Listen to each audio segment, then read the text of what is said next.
Boa noite. Boa noite. O sistema eletrônico do Ministério da Saúde sob ataque. Hackers tiram do ar o Conect SUS, que emite o certificado digital da vacinação contra a Covid. E o governo Bolsonaro adia em uma semana a aplicação das regras para a entrada de estrangeiros no país. Condenados os 4 réus do incêndio na Boate Kiss em 2013. As penas variam de 18 a 22 anos e meio de prisão em regime fechado. Eles vão recorrer em liberdade. 55 imigrantes morrem num acidente de caminhão no México. Moradores ficam ilhados com a chuva no extremo sul da Bahia. Em Minas, 30 municípios decretam situação de emergência. A inflação oficial em 12 meses no Brasil é a maior desde 2003. O Jornal Nacional está começando.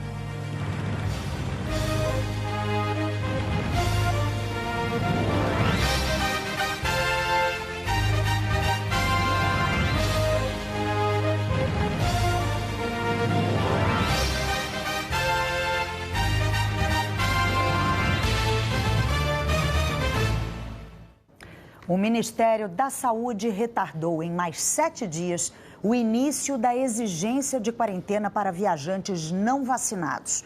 Hackers atacaram o site do Ministério e o sistema Conect SUS, que emite o certificado de vacinação contra a Covid. O ataque começou na madrugada e afetou diversos sistemas do Ministério da Saúde. Logo cedo, em uma nota, o Ministério informou que vários dados estavam indisponíveis. Segundo o governo, em pouco tempo, a maioria dos sistemas, como os que regulam a marcação de cirurgias e transplantes, voltaram a funcionar. Mas o Conect SUS, com informações sobre Certificado Nacional de Vacinação e a carteira digital de vacinação da Covid, ainda não foi restabelecido. São informações de milhões de brasileiros que hoje são exigidas para acessar locais públicos em 19 capitais do país. Na página do Conect SUS, a informação para o usuário era: aguarde até 10 dias úteis para que o registro de vacina apareça. Um grupo hacker assumiu a autoria do ataque. Os invasores publicaram no site do Ministério da Saúde e no Conect SUS que 50 terabytes de dados foram copiados e excluídos e cobraram um contato do governo para devolver as informações. Pouco antes das 7 da manhã, a mensagem foi retirada. O ataque gerou uma série de problemas. Em vários locais de vacinação, acabou provocando aumento nas filas e demora no atendimento. Em Goiânia, por exemplo, o registro da aplicação das doses estava sendo feito manualmente. Em Teresina, a prefeitura registrou a aplicação das doses num site alternativo. Em Salvador, alguns passageiros foram impedidos de embarcar em ônibus intermunicipais hoje porque, com o aplicativo fora do ar, não conseguiram mostrar o comprovante de vacinação. Este especialista em segurança cibernética diz que o ataque foi planejado por criminosos. Você tem hoje pelo menos uns 100 grandes grupos que estão sendo monitorados aí pela Interpol, pelas polícias internacionais, entendeu? Então a gente não está realmente lidando com estudantes ou com pessoas curiosas. Então estamos lidando realmente com crime organizado. O Gabinete de Segurança Institucional, o GSI, e a Polícia Federal estão investigando o que aconteceu. A PF já abriu um inquérito. Uma equipe especializada em inteligência cibernética foi ao Ministério da Saúde em busca de pistas nos registros de acesso ao sistema. Em nota, a PF afirmou que foram procedidas as primeiras análises periciais para a investigação policial e que foi constatado que os bancos de dados de sistemas do Ministério da Saúde não foram criptografados, bloqueados pelos hackers. O Ministério da Saúde anunciou que, por causa do ataque, decidiu adiar por 7 dias a entrada em vigor das novas regras para viajantes. A exigência de quarentena para não vacinados, que começaria amanhã, agora ficou para o outro sábado, dia 18 de dezembro. A medida recebeu críticas, já que o sistema afetado pelos hackers atinge dados apenas de brasileiros. Com isso, o governo poderia manter a exigência de um comprovante de vacinação ou a quarentena para estrangeiros que chegam ao Brasil. No fim do dia, o secretário executivo do Ministério da Saúde disse que a ideia do governo foi adotar uma medida geral para todos. A gente poderia gerar diversas exceções, eventualmente algum estrangeiro residente no Brasil que se imunizou aqui e não consegue ter acesso a esses dados. Então a gente ia começar a criar várias estratificações. Um estrangeiro que não reside no Brasil, eventualmente é um estrangeiro que se imunizou no exterior e para esses a portaria vale. Então, Como eu falei, hoje a gente tem um cenário epidemiológico um pouco mais confortável do que a gente já teve. Existe uma avaliação de que não haverá uma piora nesses 7 dias do cenário epidemiológico e, por essa razão, então, entendeu-se que a gente poderia postergar por mais 7 dias o início da vigência da portaria. Não tem nenhuma explicação lógica, acho que esse ataque do sistema SUS aí do Ministério da Saúde não justifica este adiamento desta exigência. Justifica, sim, a falta de vontade que o Ministério tem em implantar esta medida, e que isso a gente já, desde o dia 24, a gente percebe que não existe uma vontade política de que seja implantado no nosso país. Mais cedo, em Belo Horizonte, o ministro Marcelo Queiroga disse que as informações não serão perdidas porque existe um backup, uma cópia de segurança. À tarde, o secretário executivo informou que ainda é cedo para garantir que os hackers não apagaram algum dado importante. Muito cedo ainda para a gente afirmar categoricamente, mas acho que é importante destacar que a gente tem sim uma política de backup, não só o Ministério, mas também a empresa tem uma política de backup e assim que a gente tiver uma confirmação, a gente informa prontamente. Mas tudo isso está em investigação. Por enquanto, quem chegar ao Brasil vai ter que apresentar apenas teste de PCR negativo, feito até 72 horas antes do embarque, ou teste de antígeno, feito com até 24 horas. Segundo o Ministério, ainda não é possível fixar um prazo para que o Conect SUS volte a funcionar plenamente. Até lá, os brasileiros podem comprovar a vacinação com um cartão físico ou certificados estaduais e municipais. Nos Estados Unidos, os ataques de hackers dobraram em 2021, principalmente por causa da pandemia. Com o aumento do home office e muito mais gente acessando redes de empresas e escolas diretamente de casa, quase todos os sistemas ficaram menos protegidos. Curtis Minder é negociador de resgates cibernéticos e ele alerta para a vulnerabilidade das nossas redes. Há mais lugares para os hackers atacarem porque estamos permitindo o acesso remoto a elas.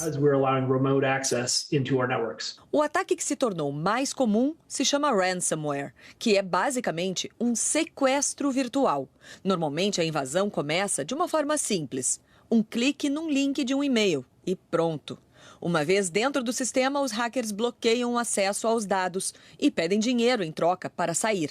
Se o resgate é pago, os hackers explicam onde estava a falha que permitiu que entrassem no sistema. Foi o que aconteceu com a empresa brasileira JBS aqui nos Estados Unidos, no Canadá e na Austrália. A empresa admitiu ter pago 11 milhões de dólares para os hackers e, assim, evitar prejuízos maiores. Em maio, os estados da Flórida e da Carolina do Sul ficaram com bombas de gasolina secas e o preço do combustível disparou. O caos foi criado por hackers que sequestraram o sistema da Colonial Pipeline, a maior transportadora de combustível americana. O oleoduto atacado leva cerca de metade do combustível consumido na costa leste. A empresa teve que pagar mais de 4 milhões de dólares de resgate para retomar a operação. Até o departamento de polícia da capital americana, Washington, foi invadido por hackers. Os criminosos não aceitaram a oferta e divulgaram dados sigilosos de policiais. O Tesouro Americano calculou que os pagamentos por resgates passaram de 590 milhões de dólares só nos primeiros 6 meses desse ano. E a preocupação chegou à Casa Branca. O presidente Joe Biden fez uma reunião com mais de 30 países, incluindo o Brasil, para aumentar a cooperação global cibernética. A boa notícia é que isso pode ser evitado. A maioria desses ataques geralmente gira em torno do uso de senhas repetidas. E claro, tem o que todos sabem que são aqueles links inesperados onde as pessoas clicam e não deveriam estar clicando. O Brasil ultrapassou a marca de 75% da população com a primeira dose da vacina contra a Covid. A Malu Maza traz agora os números reunidos pelo consórcio de veículos de imprensa. Malu, boa noite. Boa noite, Ana Luísa, Bonner. Boa noite a todos. Nas últimas 24 horas, 92.428 pessoas receberam a primeira dose, 384.371 a segunda dose ou a dose única e 446.681 a dose de reforço. O total do dia ficou em 923.480 vacinados. Passamos de 160 milhões de brasileiros com a primeira dose da vacina e chegamos então a essa marca importante, 75,9 0,03% da população com essa primeira etapa da vacinação. Mais de 139 milhões estão com a vacinação completa, 65,27%. E 20 milhões tomaram a dose de reforço, 9,48%. No mapa, os estados em verde escuro são os mais adiantados na vacinação completa. Os 5 primeiros são São Paulo, Mato Grosso do Sul, Rio Grande do Sul, Santa Catarina e Minas Gerais. Agora, os dados da pandemia. O Brasil registrou 229 mortes em 24 horas. Desde o início da pandemia, são 616.733 vítimas. O número de novos casos confirmados foi de 7.293, totalizando mais de 22.182.000. É a primeira vez em 15 dias que as médias de casos e de mortes estão em queda ao mesmo tempo. Redução de 16% em 2 semanas na média de casos, são 7.856 por dia. A média de mortes tem queda de 21%, são 183 óbitos por dia.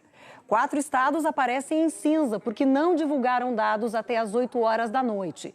6 estados estão com alta na média de mortes. 3 têm estabilidade. 13 estados e o Distrito Federal aparecem com queda. Outras informações em g1.com.br/coronavírus. Bonner, Ana Luísa. Obrigado, Malu. Essas quedas de números sempre enchem a gente de esperança, de casos, de mortes. Vamos acompanhando todos os dias. O governo federal começou a pagar hoje a segunda parcela do Auxílio Brasil, agora com valor mínimo de R$ 400. Beneficiários que procuraram a Caixa hoje de manhã estavam em dúvida de quanto receberiam. Muitos alegavam que o valor maior não aparecia no aplicativo do banco. Só aparece o valor, tipo assim, do mês de novembro, aparece o mesmo valor. Os 400 não aparece. O Auxílio Brasil começou a ser pago em novembro, mês em que a maioria dos beneficiários recebeu em média R$ 224. Agora, em dezembro, na segunda parcela, é a primeira vez que o governo paga o valor prometido, de no mínimo R$ 400, para todos os 14 milhões e meio de famílias que eram atendidas pelo Bolsa Família, programa que foi extinto. O pagamento de dezembro começou antecipado por conta das festas de fim de ano. Hoje, receberam os beneficiários com final do número de inscrição social 1 e termina no dia 23 para o público que tem o NIS de final 0. Cartões e senhas utilizados para saque no Bolsa Família continuam válidos para o recebimento do Auxílio Brasil. O aumento no valor este mês foi garantido com a publicação de uma medida provisória. Mas, diferente do prometido pelo governo, não vai ser retroativo a novembro. O que falta confirmar é se o reajuste do auxílio passa mesmo a ser de R$ 400 a partir de agora. O Ministério da Cidadania diz que o governo ainda espera a aprovação pelo Congresso da proposta de emenda à Constituição que muda as regras do pagamento de precatórios, dívidas do setor público reconhecidas pela Justiça, para saber se vai ter dinheiro.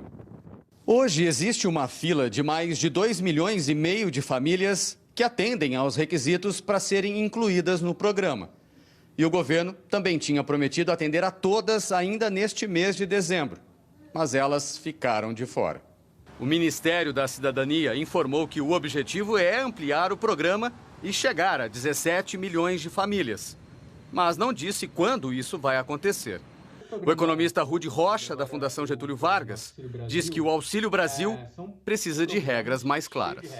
Isso é bastante preocupante, né? Porque o Bolsa Família, e deveria ser uma continuidade dele, como o Auxílio Brasil, tem que ser um programa de Estado, estável, com regras estáveis, com um valor e regras de acesso que permitam às pessoas saberem o que vai acontecer mês a mês, à frente, no futuro. E a maneira como isso está se dando de uma maneira muito incerta. Ou seja, a gente sabe agora que tem algum dinheiro para pagar dezembro, mas a partir de janeiro a gente não sabe muito bem o que vai acontecer. Como que as pessoas vão lidar com essa informação? A ocupação dos trabalhadores domésticos sem carteira assinada deu um salto entre julho e setembro deste ano. A Raimunda é diarista há mais de 30 anos. Durante a pandemia, ficou 8 meses afastada das tarefas domésticas. A renda diminuiu. O pagamento de algumas contas atrasou. Água, luz, a prestação do lote que eu estava pagando, né? Porque algumas patroas me pagavam, mas diminuíram o salário, né? Graças a Deus, agora está controlado. Pagando tudo direitinho agora. Segundo especialistas, o grupo de trabalhadores domésticos foi um dos mais atingidos pela pandemia porque a atividade é presencial. Com a flexibilização das medidas de restrição contra a Covid e o avanço da vacinação, quem é diarista está voltando ao trabalho. São cerca de 4 milhões de pessoas em ação no país. Dados do IBGE mostram que a ocupação dos trabalhadores domésticos sem carteira assinada aumentou 28% no país entre julho e setembro deste ano, em relação ao mesmo período do ano passado. Isso corresponde a 890 mil pessoas de volta ao mercado de trabalho. Entre os trabalhadores domésticos com carteira assinada, esse aumento foi de apenas 4%. Foi o grupo que foi mais atingido porque não tem nenhum tipo de proteção social, não tem nenhuma carteira assinada, ou seja, não tem nenhum benefício. Teve o auxílio emergencial ano passado, que contribuiu bastante. E agora, nesse ano, com a saída do auxílio, as pessoas voltam a precisar buscar algum tipo de ocupação. Então, a tendência é que a informalidade, então, nesse caso, os diaristas têm uma tendência de recuperação mais rápida do que os com carteira assinada. A Denise sempre contou com o trabalho das diaristas, mas com a pandemia teve que dispensar a Valderez. Fiquei preocupada comigo e com ela também, né? Porque eu também cheguei a pegar o Covid. Fui me virando, trabalhando online também, fazendo as coisas e me virando. Agora a Valderez voltou. Ainda não conseguiu as 5 faxinas semanais de antes. Mas o susto da falta de trabalho e de renda já está passando. Fiquei desesperada, achei que eu não ia arrumar trabalho mais.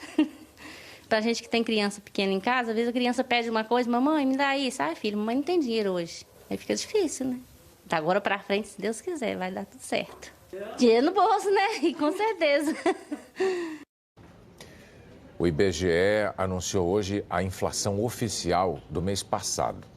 O IPCA, acumulado no período de 12 meses, que se encerrou em novembro, foi o maior dos últimos 18 anos. Às vezes eu perco sono, né? Às vezes eu choro. A dificuldade em dormir é por causa da dúvida se vai ter comida para colocar na mesa. Desde que perdeu o emprego há 2 anos, a Daiane se desdobra para alimentar a família. O marido vive de bicos e eles contam com doações. Tudo aumentou de preço. A cartela de ovo que você pagava R$10, hoje é 15, 17. Então, antes o frango, com R$10 você comprava, hoje você não compra. Então, você tem que ir se reinventando com o que dá. A inflação tira o poder de compra da gente e ela é especialmente cruel com os mais pobres. Nos últimos 12 meses, os itens que mais subiram são exatamente os que têm peso maior no orçamento da população de baixa renda: transporte, habitação e alimentação. De dezembro do ano passado para novembro deste ano, a inflação acumula alta de 10,74%.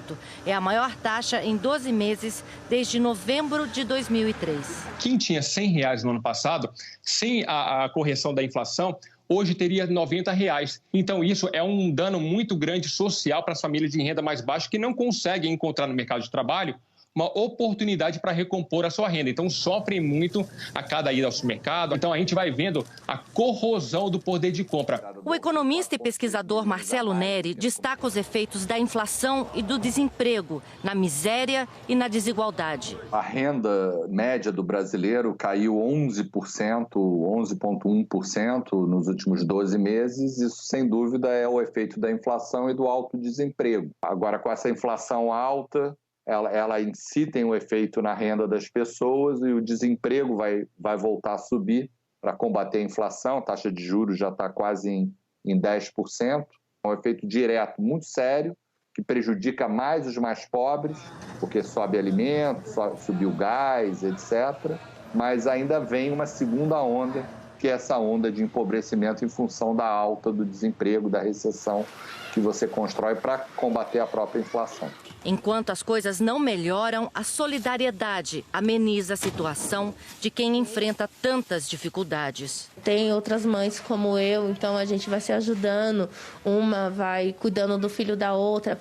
Eu tenho dois fubá, você tem uma farinha de trigo. Vamos trocar? Vamos se ajudar? E assim vai. A inflação nos Estados Unidos nos últimos 12 meses foi a maior dos últimos 39 anos. Acumulou 6,8%, puxada pelo preço dos combustíveis, dos aluguéis, pela escassez de suprimentos como os semicondutores e também pelo aumento do consumo. No Brasil, a alta do dólar e da inflação e também a falta de peças produziram uma combinação que tem afetado a produção dos chamados bens duráveis. O Natal não está com aquele poder de encher as lojas. E sem compradores como antes, as fábricas seguem diminuindo o ritmo. O índice que mede a produção de bens duráveis na indústria vem caindo sem parar desde dezembro do ano passado. São 10 meses seguidos produzindo cada vez menos. No setor de eletroeletrônicos, a Black Friday já ficou muito abaixo do que se vendia antes. O produto eletroeletrônico, eletrodoméstico, ele sempre é o produto de destaque na Black Friday e no Natal, né? Só que, infelizmente, neste ano, nós tivemos uma retração aí em torno de 20%, 30% nas vendas na Black Friday, o que faz com que a gente fique muito preocupado com o que deve acontecer agora no Natal. A produção de bens duráveis em outubro ficou 27% abaixo do nível de outubro do ano passado. Economistas e entidades que representam a indústria explicam que vários motivos estão fazendo a produção desses bens encolher. Tanto falta como aumento de preço de insumos e componentes importados. Fretes mais caros no transporte tanto internacional quanto aqui dentro. Dólar mais alto, o que também encarece os itens importados usados na fabricação e os fretes no exterior. E aumento das tarifas de energia aqui no Brasil. Com tudo isso, os produtos eletroeletrônicos, por exemplo, já ficaram de 15% a 20% mais caros só este ano. Aí entra o lado do consumidor. Se está mais caro, menos gente compra. Principalmente produtos de alto valor, como geladeira, TV, computador, carro. Dá para parcelar, mas os juros também estão subindo. E quem compra a prazo precisa sentir o mínimo de segurança de que vai ter dinheiro para pagar as prestações no futuro. O Júlio só veio comprar um presente para a esposa porque está empregado. Ainda assim, está pesquisando o preço e vai parcelar. Suaves prestações aí. Bem suaves ou nem tanto? 6 vezes, por aí. É o que dá para pagar, né? Este professor de economia lembra que hoje milhões de brasileiros estão preocupados em ter o que comer. Nesse momento de que o desemprego é alto e que a economia está devagar, as pessoas estão com o orçamento apertado e estão mantendo naquilo que é estritamente necessário e aí posterga a aquisição de um determinado bem de um valor um pouco maior. Infelizmente, esse quadro tende a continuar ainda durante algum tempo, infelizmente. O ex-presidente Lula foi recebido hoje pelo presidente da Argentina, Alberto Fernandes, em Buenos Aires, e recebeu um prêmio pela defesa dos direitos humanos na presença do ex-presidente do Uruguai, José Mujica. Lula tem dito que vai anunciar em março a decisão sobre disputar a presidência. Em Curitiba, o ex-juiz Sérgio Moro, do Podemos, esteve na cerimônia de filiação do ex-coordenador da Força Tarefa da Lava Jato, Deltan Dallagnol. Moro também ainda não anunciou oficialmente se vai se candidatar. Dallagnol se desligou do Ministério Público no mês passado. Alguns partidos já lançaram pré-candidatos à presidência nas eleições do ano que vem. O Cidadania lançou o senador Alessandro Vieira. Pelo PDT, o ex-governador Ciro Gomes. Pelo PSDB, o governador de São Paulo, João Dória.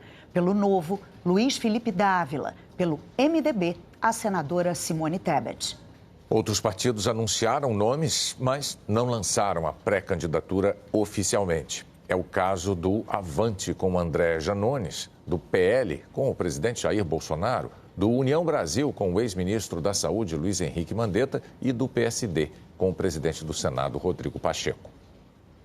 A seguir, os estragos da chuva na Bahia e em Minas. A condenação dos 4 réus da tragédia da Boate Kiss a até 22 anos e meio de prisão.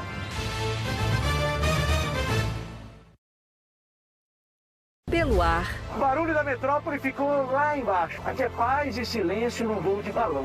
pela terra. Esses são os primeiros trilhos de trem da história do Brasil. Ou pela água. O Rio de Janeiro também tem Pantanal. É o Pantanal Fluminense, a Arca de Noé da Baía de Guanabara. Você vai ver. No Expedição Rio. Descubra o Rio que o Rio não conhece. Amanhã, depois do Jornal Hoje. Atenção, amanhã é dia de 5 ofertas imbatíveis para você. Top 5 de Natal Magalu.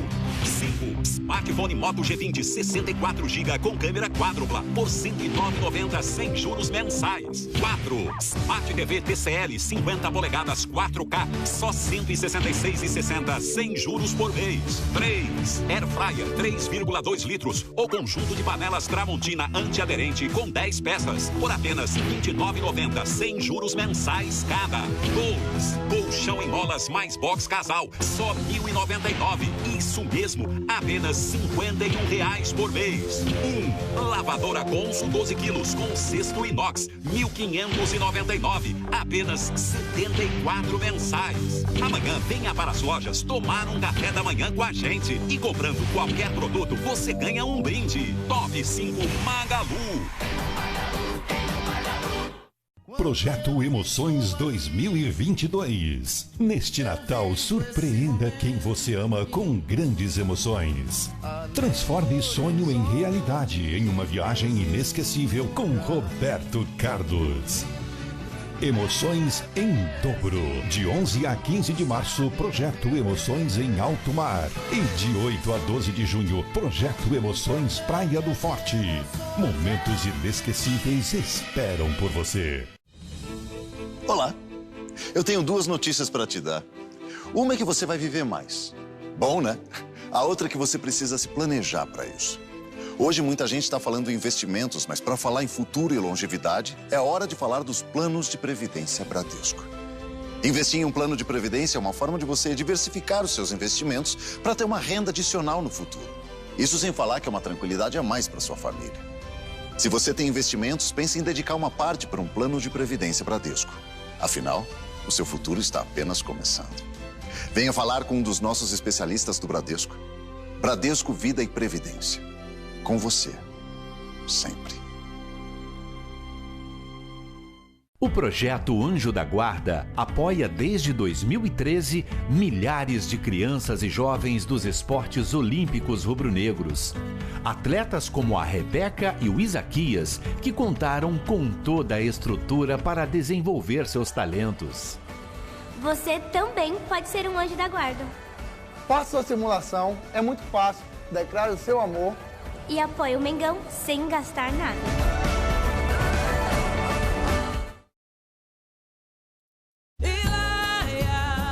Só ele mesmo, pra misturar samba, rock, pop e sertanejo. Serginho é uma unanimidade, sempre abraçando todo mundo, nos trazendo, nos juntando. Uma alegria. Altas horas, no ritmo do seu fim de ano.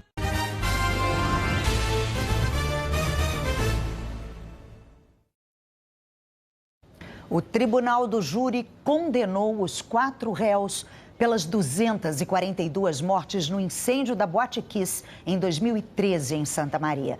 Um habeas corpus impediu a prisão dos condenados. Após 10 dias de julgamento e quase 9 anos depois da tragédia, o juiz Orlando Facini Neto sentenciou todos os réus à prisão em regime fechado. Para Elisandro Spor, o dono da Boate Kiss, a pena é de 22 anos e 6 meses. Para Mauro Hoffman, outro sócio da boate, 19 anos e 6 meses. Marcelo de Jesus dos Santos, o vocalista da banda, e Luciano Bonilha Leão, o assistente de palco, 18 anos.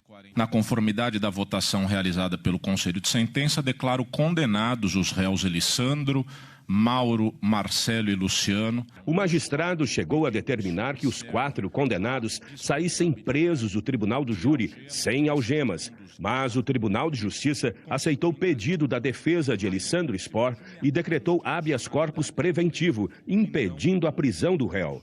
O juiz estendeu aos demais, por isso, todos poderão recorrer em liberdade. Cabe me respeitar, é o meu tribunal e é uma decisão liminar, muito provavelmente agora a Câmara Criminal deve apreciar o mérito do habeas corpus num colegiado de 3 desembargadores e aguardemos o resultado. O habeas corpus, na verdade, é só um adiamento daquilo que vai acontecer. Eles, uma hora, vão ter que ser presos. Esse habeas corpus, na verdade, eles estão só evitando saírem presos daqui. Mas com acelerar o julgamento dos recursos, eles vão ser presos. Agora a gente vai ter que montar uma estrutura junto com a nossa assessoria de recursos para tentar derrubar essa liminar e verificar como é que a gente pode fazer com que tenha uma execução imediata. Tanto os réus quanto o Ministério Público do Rio Grande do Sul poderão recorrer da decisão, mas os tribunais só poderão modificar a pena ou determinar a realização de um novo julgamento, sem alterar a decisão dos jurados. O incêndio na madrugada de 27 de janeiro de 2013, na Boate Kiss, em Santa Maria, deixou 242 pessoas mortas e outras 636 feridas. A maioria jovens que morreram por asfixia, causada pela fumaça tóxica liberada após o fogo atingir a espuma que revestia o teto do palco, onde a banda gurizada fandangueira se apresentava. Em quase 9 anos, as investigações levaram ao indiciamento de 28 pessoas. O Ministério Público denunciou 4 réus por homicídio simples com dolo eventual, em que se assume o risco de matar. Os 2 sócios da Boate Kiss, Elisandro Spohr e Mauro Hoffman. O vocalista da banda, Marcelo de Jesus dos Santos, que manuseava o artefato que começou o fogo, e Luciano Bonilha, assistente de palco da banda. 28 pessoas, entre sobreviventes, testemunhas e informantes, foram ouvidas durante o júri, que começou em 1º de dezembro. Eu queimei 18% do corpo e eu perdi meu pé. Eu uso uma prótese, em decorrência de tudo o que aconteceu. Quando eu fui caindo, eu fui me despedindo. Eu fui me despedindo da minha família, dos meus amigos e pedindo perdão.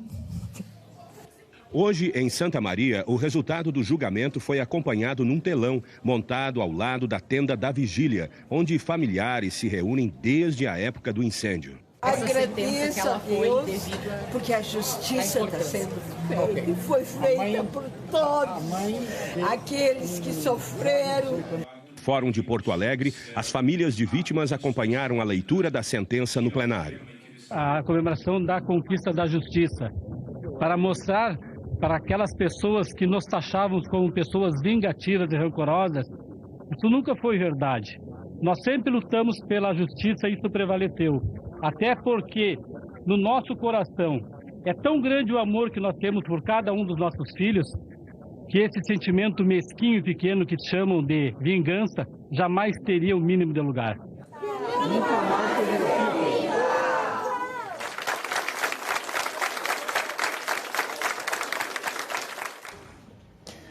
55 imigrantes morreram e mais de 100 ficaram feridos no tombamento de um caminhão no México. O acidente foi na cidade de Tuxtla Gutiérrez, no sul do México, a 200 quilômetros da fronteira com a Guatemala. O caminhão transportava mais de 150 imigrantes que se dirigiam para a fronteira com os Estados Unidos. A maioria era da Guatemala. Eles tentariam fazer a travessia ilegalmente. Entre os viajantes estavam crianças desacompanhadas, enviadas pelos pais para encontrar parentes que já vivem em solo americano. Celso ficou ferido, mas não precisou ser hospitalizado. Ele contou que a carreta tombou durante uma curva porque estava muito pesada. Por telefone, este homem avisou que está bem. Só quebrei o braço. O comandante dos bombeiros disse que o motorista dirigia em alta velocidade e perdeu o controle. O socorro chegou rapidamente. Os bombeiros prestaram atendimento ainda na pista. Nesta semana, a Casa Branca reativou um programa criado pelo ex-presidente Donald Trump que obriga os imigrantes que buscam asilo aqui nos Estados Unidos a permanecer no México enquanto o caso é analisado. O programa foi muito criticado, inclusive pelo próprio presidente Joe Biden, quando ainda era candidato, por causa da falta de segurança do lado mexicano da fronteira. De outubro do ano passado até outubro deste ano, mais de 1.700.000 imigrantes foram detidos depois de entrar ilegalmente nos Estados Unidos, um recorde. A maioria vem de 3 países da América Central: Guatemala, Honduras e El Salvador. Eles fogem da violência dos cartéis de drogas e da pobreza, em busca de uma vida melhor do outro lado da fronteira. A justiça britânica abriu caminho para a extradição para os Estados Unidos do fundador do Wikileaks, Julian Assange. Em janeiro, o Tribunal de Londres tinha negado o pedido, alegando preocupação com a saúde mental de Assange. Mas os juízes da Alta Corte aceitaram as promessas da justiça americana sobre as condições da prisão. O ativista é acusado de vazar documentos confidenciais do governo americano. A decisão final sobre a extradição vai caber ao governo britânico. 2 jornalistas receberam hoje o Prêmio Nobel da Paz pela defesa da liberdade de expressão. Na cerimônia em Oslo, na Noruega, a filipina Maria Ressa pediu uma transformação do ambiente tóxico das redes sociais.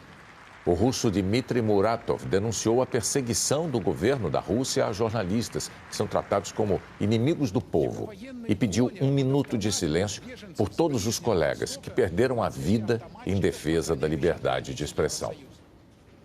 Desde ontem, representantes de 110 países estão participando da Cúpula pela Democracia, organizada pelos Estados Unidos. O encontro é virtual e hoje teve a exibição de um discurso gravado do presidente Jair Bolsonaro. Ele disse que o governo brasileiro tem compromisso com os direitos humanos e com o fortalecimento da democracia. Contem com o Brasil para contribuir para o fortalecimento da democracia no mundo, com pleno respeito à soberania e à independência das nações. Muito obrigado. O presidente do Supremo Tribunal Federal, Luiz Fux, passou a semana nos Estados Unidos, onde participou de painéis sobre o trabalho das Supremas Cortes de diversos países. Em Nova York, Fux se reuniu com o secretário-geral das Nações Unidas, Antônio Guterres. Falou sobre o compromisso do Poder Judiciário brasileiro com o desenvolvimento do país e disse que o STF tem atuado com total independência. Antônio Guterres ressaltou que o Brasil é um exemplo para o mundo ao priorizar julgamentos sobre temas da Agenda 2030, o programa da ONU com metas para o desenvolvimento mundial. Antes do encontro com Guterres, Luiz Fux falou sobre a mensagem que tem levado aos eventos de que participa nos Estados Unidos. O que o Brasil traz é exatamente o panorama como os direitos humanos são tratados na Corte Suprema, como o Estado de Direito é percebido e é defendido pelo Supremo Tribunal Federal e principalmente o regime político democrático. Então nós viemos aqui dizer que os pilares fundamentais que a Corte Suprema defende são o Estado de Direito, democracia e direitos humanos. A Polícia Federal, o IBAMA, a FUNAI e a Força Nacional de Segurança derrubaram acampamentos de garimpo ilegal numa terra indígena, em Mato Grosso. Cerca de 180 indígenas da etnia Nambiquara vivem na terra indígena Sararé, localizada entre os municípios de Conquista do Oeste, Nova Lacerda e Vila Bela da Santíssima Trindade. Antes de começar a operação, a área foi cercada e os acessos bloqueados. Agora nós estamos chegando no principal ponto de garimpo aqui da terra indígena de Sararé. O primeiro acampamento encontrado tem vários barracos. Ao ouvir o barulho, muitos garimpeiros fugiram para o mato. Quem ficou foi levado de barco para a cidade. Não é só que é o fato de ser um garimpo sem autorização legal, é que é impossível ter autorização legal na legislação atual dentro de terra indígena. A extração ilegal de ouro aqui na terra indígena avançou muito nos últimos anos. Hoje, são 3 grandes garimpos como este que têm um forte impacto ambiental. Além do desmatamento, a atividade polui o solo e a água dos rios. Contaminou a água, ele contaminou o solo, contaminou o sedimento, contaminou os peixes. E quem comer o peixe acaba se contaminando. Pode alterar no processo reprodutivo, pode alterar no processo respiratório. São diferentes e bem prejudiciais os efeitos do mercúrio. Nesta outra área, os garimpeiros deixaram vários equipamentos ainda no local. Os barracos foram destruídos e as máquinas, em local de difícil acesso, queimadas. Quando nós não conseguimos remover o maquinário, a opção que a lei determina é que ele seja inutilizado no local para cessar os danos ambientais de imediato.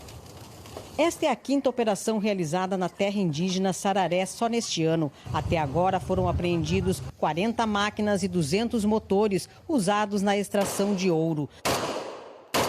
Segundo a polícia, o objetivo é encontrar e punir os donos do negócio. A Força Nacional vai permanecer no local até abril do ano que vem para impedir o retorno dos garimpeiros. A operação tem o apoio dos indígenas que moram na área. Tudo que afeta esse meio ambiente, que afeta o rio, a natureza, ela afeta diretamente o povo indígena que depende dela. O extremo sul da Bahia está sofrendo as consequências da chuva intensa dos últimos dias. Uma cidade debaixo d'água. Jucuruçu, no extremo sul baiano, é um dos municípios mais atingidos. Rios transbordaram e moradores foram resgatados por voluntários com a ajuda de cordas. Cerca de 2.000 pessoas estão desabrigadas. Outras 27 cidades baianas também declararam situação de emergência por causa das chuvas que caem desde o fim de novembro. Em Ilhéus, as ruas foram tomadas pela água e lama. Em Itamaraju, o nível do rio que corta a cidade está 6 metros acima do normal. 5 comunidades ribeirinhas ficaram isoladas e 3 pessoas estão desaparecidas. Em Medeiros Neto, equipes de bombeiros trabalham sem parar para acessar pontos mais difíceis. Voluntários ajudam como podem. Tiramos o pastor lá da igreja e salvamos mais umas pessoas ali. E tem muita gente ainda que não quer sair de casa. O fornecimento de energia na cidade foi desligado por segurança, já que a água está perto da fiação.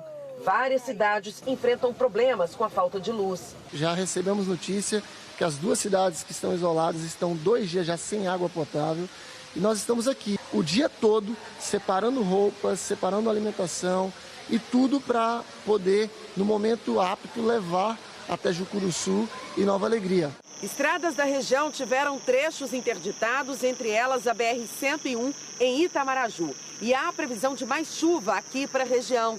Por isso, hoje, a Defesa Civil alertou que ao menos 2 barragens vão abrir as comportas porque estão com volume muito alto. Em cidades abaixo dessas barragens, a água vai subir ainda mais. Autoridades pediram para que moradores das áreas de risco saiam de casa.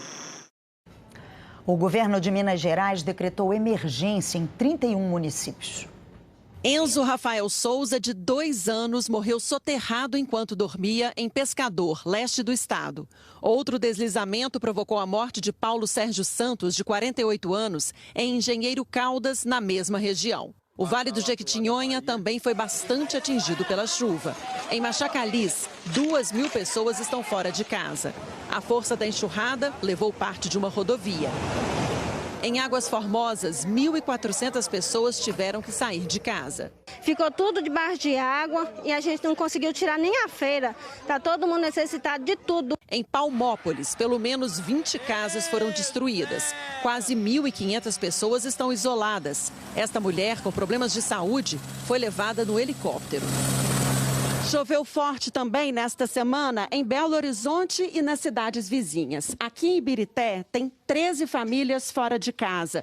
Aquela lá desabou. Hoje até deu uma estiada, mas a cidade está entre os 31 municípios mineiros em situação de emergência. Neste bairro de Ibirité, 10 casas estão interditadas. É um desespero a gente ver tudo que a gente lutou durante tempo, perder assim no estralo de dedo. Vamos ver a previsão do tempo para Minas Gerais, para Bahia, para todo o Brasil. Tiago Scheuer, boa noite. Fala, Bonner. Boa noite para você, para Ana Luísa também. Boa noite para todo mundo. Os temporais vão continuar amanhã pegando parte de Minas e principalmente o sul e o oeste da Bahia, onde vem chovendo muito, né? O que está deixando as nuvens de tempestade concentradas há vários dias no centro-norte do Brasil é esse sistema aqui que está pertinho do sul. Ele foi reclassificado aí como tempestade subtropical, ganhou o nome de Ubá e ele ajuda a puxar toda essa umidade da Amazônia que cruza aí o centro-norte do país e forma as nuvens de chuva. Por isso ainda chove muito em toda essa área aqui em vermelho. Sul da Bahia, passando pelo oeste do estado, norte de Minas e indo até o sul do Maranhão também. Por isso, nessas cidades da Bahia e de Minas, vai acumular bastante chuva mais uma vez. Olha só Ilhéus, lá na Bahia, com 50 milímetros e Itaobim, em Minas, com 30 milímetros. Amanhã a chuva já começa a diminuir no recôncavo baiano. Em Salvador, vão ser só 5 milímetros nesse sábado. E olha isso aqui, em dezembro desse ano já choveu mais do que o triplo do que a média para dezembro, que é de 58 milímetros apenas. Também chove, só que não vai ser tanto, em pontos da região norte, do interior do Nordeste e também do Centro-Oeste. Belém, Teresina e Brasília estão aí na rota dessa chuva um pouco mais fraca. Agora falando em sábado com bastante sol, sem chuva, ele vai ter aqui, ó, entre o Rio Grande do Norte e norte da Bahia e também entre Mato Grosso do Sul, Rio de Janeiro todinho, sul do Espírito Santo, São Paulo e os 3 estados do Sul. Em Floripa, calorão de 30 graus, 35 em Campo Grande, Vitória 29, São Paulo com 32 e Rio de Janeiro com 33, Bonner. O Tiago disse que queria adiantar um pouquinho também a previsão para a semana que vem. Vamos ver. Está mais para o sol ou está mais para a chuva, Tiago? De tudo um pouco, Bonner. Primavera, né? A gente está quase no verão também. Vamos começar então, ó, primeiro pelo domingo, né? Essa próxima semana vai começar com mais calor na metade sul do país. Então, veja só, domingo, Rio 36 graus, São Paulo 33, Curitiba 31, Porto Alegre 33. A partir de segunda, temporais vão perder bastante força no Nordeste. Isso é uma notícia que traz alívio. Na segunda, a chuvarada já diminui bem na Bahia e na terça os temporais voltam com tudo para o Nordeste. BH está na rota desses temporais a partir de terça, 40 milímetros. E olha só lá em Salvador como as temperaturas ficam nos 31 graus e a chuva também bem pouquinha aí para essa próxima semana, ainda bem. Bonner e Ana Luísa, boa noite para vocês. Ainda bem. Obrigado, Tiago. Obrigada, Tiago. Boa noite. O Globo Repórter de hoje é uma aventura no Nordeste de Goiás, onde fica a Chapada dos Veadeiros. Vamos mostrar o renascer desse patrimônio natural da humanidade depois dos últimos incêndios. E conhecer histórias de quem se dedica a preservar o cerrado, um bioma tão ameaçado. Em terras preservadas, o registro de animais raros e o flagrante dos macacos prego usando ferramentas para se alimentar. Uma região onde é possível se sentir fora do planeta, nos intrigantes Vale da Lua e de Marte. Tem ainda um banho de cachoeira diferente e divertido. E as delícias preparadas com produtos típicos do Cerrado. Hoje, no Globo Repórter. A seguir, o fim do Brasileirão. E o prêmio para os destaques do campeonato.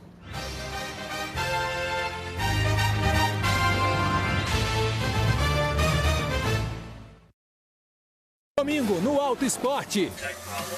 Muitas experiências com um compacto 100% elétrico. Tem ainda boas invenções. É um protótipo que vem com a intenção de ser o carro mais higienizado do mundo. Antecipe a revisão. Tá entrando terra ali dentro, vai prejudicar a peça. As oportunidades com os usados. É o primeiro carro automático que eu tenho. É domingo, depois do Globo Rural, no Auto Esporte. Carlos Marighella.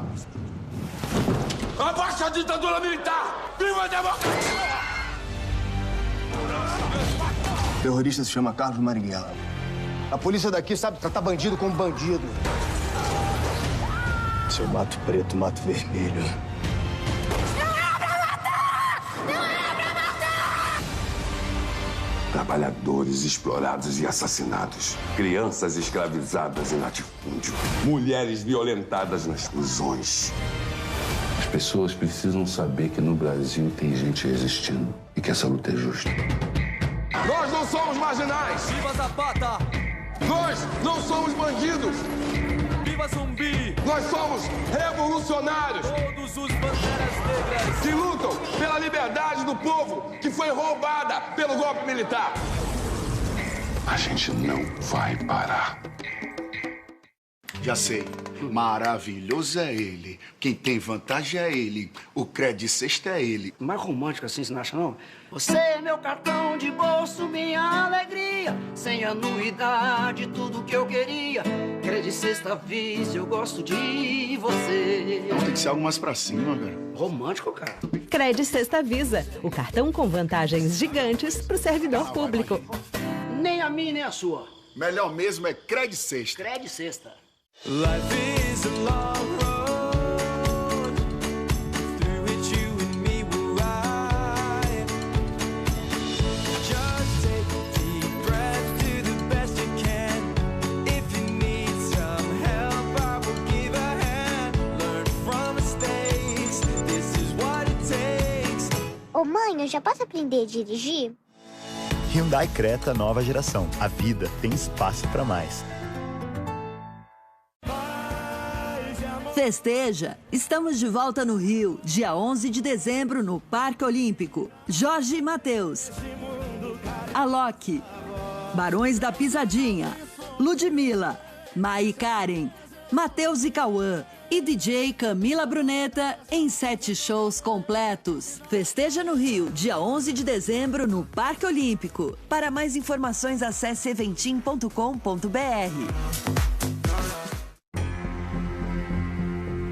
Túlio terminou a investigação e descobriu tudo sobre o passado de Christian e Renato. Ele tomou o lugar do irmão. Claro, foi o Renato que morreu. Hoje. O que você pretende fazer? Que pergunta é essa? A família não está lá toda reunida em Araras? Parece inacreditável, mas eles montaram um cenário ideal. Eu vou para lá agora, claro, jogar essa história no ventilador. Um lugar ao sol.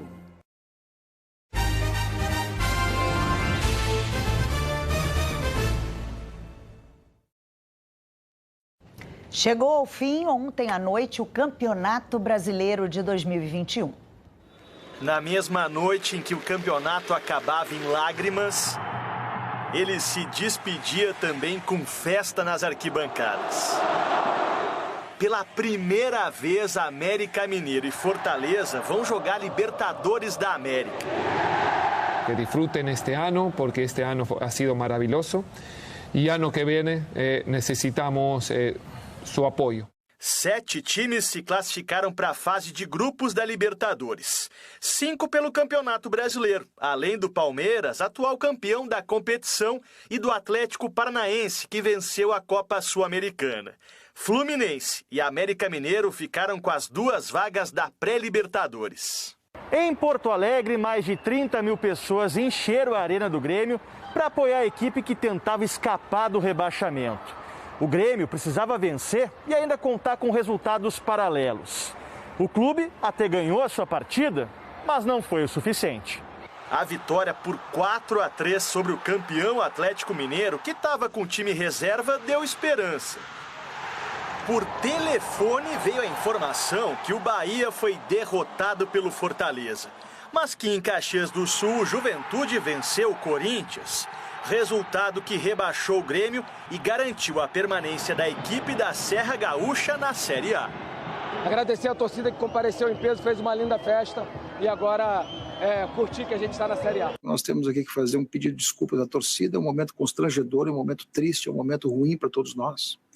Um momento que nos impõe um diagnóstico, mas também nos impõe uma enorme responsabilidade de reconstrução. Grêmio e Bahia se juntaram a Sport e Chapecoense.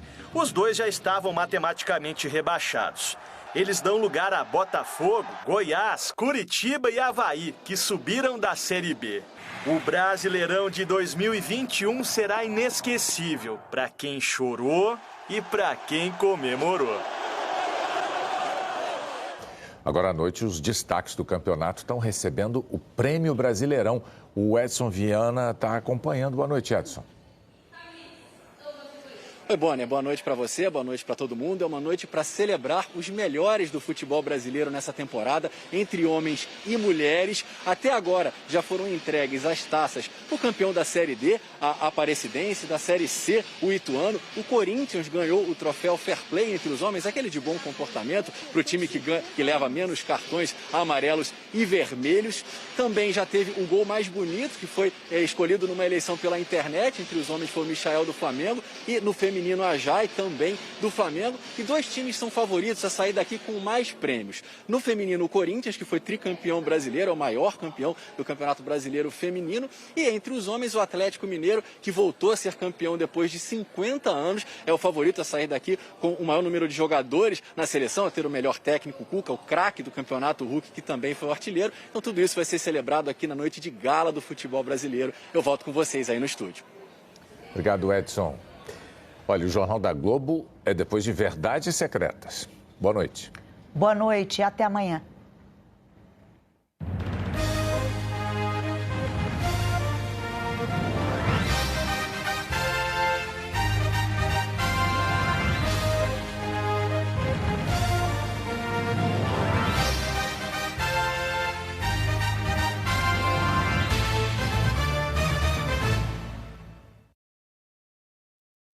Um lugar ao sol. Oferecimento Tigo 5X. Aprovado no teste de 60 mil quilômetros rodados. No capítulo anterior,